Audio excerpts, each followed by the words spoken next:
Selama berabad-abad, fenomena kesurupan telah mengisi catatan sejarah manusia di seluruh dunia. Bagi sebagian orang, ini adalah bukti nyata adanya entitas makhluk tak kasat mata yang masuk ke dalam tubuh manusia. Hal ini juga diperkuat dengan banyaknya konten, bahkan ditayangkan di televisi dan bioskop yang khususnya mengangkat cerita horor. Namun bagi dunia medis, ini seringkali dipandang sebagai gangguan disosiatif atau gejala psikologis yang kompleks. Hari ini, kita tidak akan sekadar melihat rekaman yang mengerikan. Kita akan membedah batas antara sains dan supranatural. Apakah kesurupan benar-benar manifestasi setan, ataukah itu proyeksi terdalam dari pikiran manusia saja? Mari kita ungkap kebenarannya. Dari kacamata medis, apa yang disebut kesurupan adalah manifestasi dari gangguan disosiatif. Otak manusia memiliki kemampuan untuk memutus hubungan dengan realitas sebagai mekanisme pertahanan terhadap trauma atau stres ekstrim. Saat kesadaran utama tumbang, muncul identitas sekunder yang seringkali kasar atau berbeda. Perubahan suara atau kekuatan fisik hanyalah hasil dari lonjakan adrenalin dan hilangnya hambatan saraf motorik atau inhibisi. Jika ini hanya masalah otak, mengapa fenomena ini memiliki pola yang sama di seluruh peradaban manusia sejak ribuan tahun lalu? Ada aspek asing yang tidak bisa dijelaskan secara biologis, seperti xenoglosi, kemampuan bicara bahasa kuno yang tidak pernah dipelajari. Sains mungkin menjelaskan bagaimana tubuh bergerak, tetapi sains gagal menjelaskan siapa atau apa yang mengambil alih kemudi kesadaran tersebut.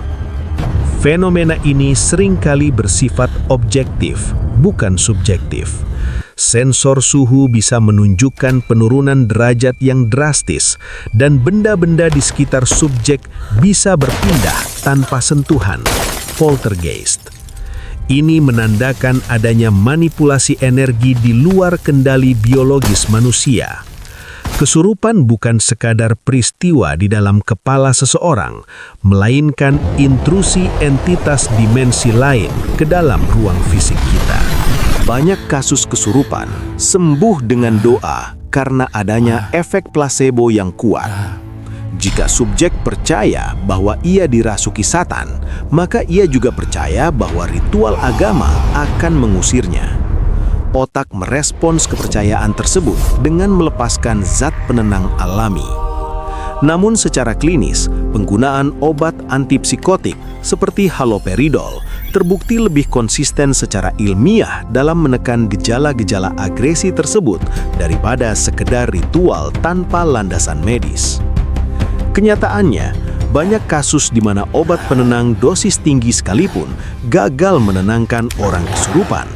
Namun, orang kesurupan langsung luluh ketika mendengar lantunan doa atau melihat simbol sakral tertentu. Hal ini menunjukkan adanya reaksi alergi spiritual.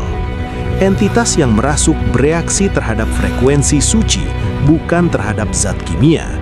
Jika ini murni medis, zat kimia seharusnya selalu bekerja terlepas dari apa yang diyakini oleh pasien. Perdebatan ini pada akhirnya bermuara pada satu pertanyaan. Apakah kesadaran manusia hanya produk dari materi, otak, ataukah otak hanyalah wadah bagi kesadaran?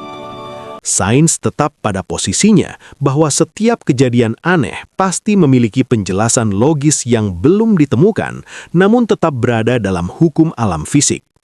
Metafisika berargumen bahwa hukum alam jauh lebih luas daripada sekedar apa yang bisa ditangkap oleh panca indera dan alat ukur manusia saat ini. Mungkin saja, kesurupan adalah titik di mana kedua dunia ini beririsan, sebuah malfungsi biologis yang membuka pintu bagi sesuatu yang berada di luar jangkauan logika kita. Para antropolog dan psikolog lintas budaya mencatat bahwa cara seseorang kesurupan sangat bergantung pada latar belakang budayanya. Di Barat, subjek mungkin bertingkah seperti iblis dalam literatur masing-masing negaranya. Di pedalaman, mereka mungkin meniru gerakan hewan lokal. Ini membuktikan adanya social script atau naskah sosial. Otak meminjam pola yang sudah ada di memori kolektif untuk mengekspresikan penderitaan batin. Perbedaan cara manifestasi bukan bukti bahwa fenomena itu palsu, melainkan bukti bahwa entitas makhluk tak kasat mata tersebut menggunakan bahasa komunikasi yang dipahami oleh subjek dan lingkungan sekitarnya. Jika kesurupan itu nyata dari entitas makhluk tak kasat mata, seharusnya gejalanya seragam secara universal, tidak terikat pada dongeng atau mitos tempat. Seiring majunya teknologi pemindaian otak seperti fMRI, kita mulai bisa melihat apa yang terjadi di dalam kepala saat seseorang dianggap kesurupan. Kita menemukan adanya aktivitas abnormal pada lobus temporal dan sistem limbik. Di masa depan, ketika setiap inci sirkuit otak manusia sudah terpetakan, setan tidak akan punya tempat lagi untuk bersembunyi. Semua fenomena spiritual akan direduksi menjadi sekedar gejala aneh atau kegilaan seseorang. Dalam sejarah, terdapat kasus-kasus yang hingga kini masih menjadi perdebatan buntu bagi kedua belah pihak. Kasus Annelies Michel German. Sains menyebutnya sebagai kegagalan penanganan epilepsi dan psikosis yang diperburuk oleh delusi agama. Ini adalah cobaan iman, dokter.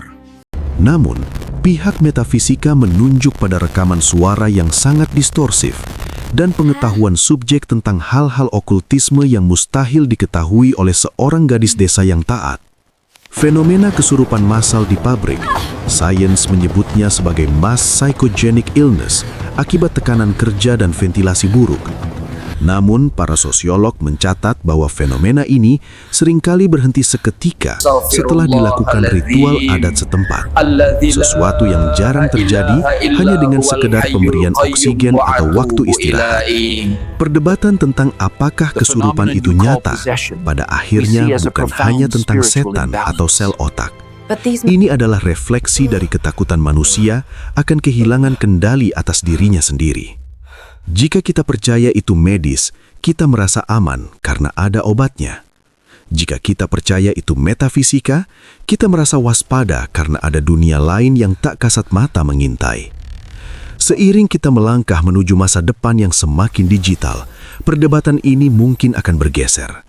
Mungkinkah di masa depan kita akan mengenal istilah kesurupan digital atau peretasan kesadaran melalui teknologi? Garis batas antara nyata dan tidak nyata akan terus bergeser. Namun rasa ingin tahu manusia untuk menembus tabir tersebut tidak akan pernah padam. Dalam tahap ini, kita membandingkan perilaku subjek dengan literatur medis yang ada. Perspektif sains, psikiatri.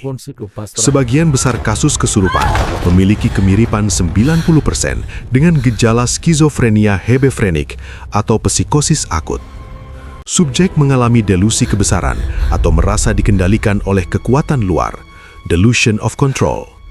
Perubahan suara dijelaskan sebagai manipulasi pita suara yang tegang akibat histeria. Perspektif metafisika. Analisis menunjukkan adanya pola kecerdasan terpisah. Dalam kasus medis, igauan pasien biasanya acak dan tidak koheren. Namun dalam kasus yang dianggap nyata, entitas tersebut seringkali menunjukkan kecerdasan yang konsisten, mampu berdebat, dan memiliki kepribadian yang utuh, yang sangat berkontras dengan kepribadian asli subjek. Mengapa kesurupan sering terjadi secara massal di sekolah atau pabrik? Sains memiliki penjelasan tentang Mass Psychogenic Illness, MPI. Efek nosibo, kebalikan dari placebo. Jika seseorang percaya bahwa lingkungan mereka berhantu atau teracun, otak akan menciptakan gejala fisik nyata seperti pusing, sesak napas, atau pingsan sebagai respon terhadap ketakutan tersebut. Mirror neurons atau saraf cermin. Manusia memiliki sel saraf yang secara otomatis meniru emosi orang lain. Jika satu orang mulai berteriak histeris, saraf cermin orang di sekitarnya akan terpicu, menciptakan reaksi berantai yang tampak seperti penularan roh, padahal itu adalah penularan emosi bawah sadar. Bagi sains, kesurupan bukan tentang masuknya entitas asing ke dalam tubuh, melainkan tentang pemberontakan sistem saraf terhadap pemiliknya sendiri. Tubuh manusia adalah mesin biologis yang sangat kompleks. Ketika mesin ini mengalami kerusakan perangkat lunak atau trauma psikis atau gangguan kelistrikan, neurologis, perilaku yang dihasilkan akan tampak asing, menakutkan dan tidak masuk akal.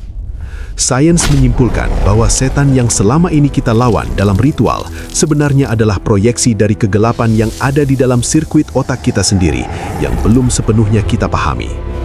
Jadi, apakah kesurupan itu ada atau tidak? Silahkan berkomentar dengan keyakinan kalian di kolom komentar. Jangan lupa subscribe dan follow untuk mendapatkan notifikasi video lainnya.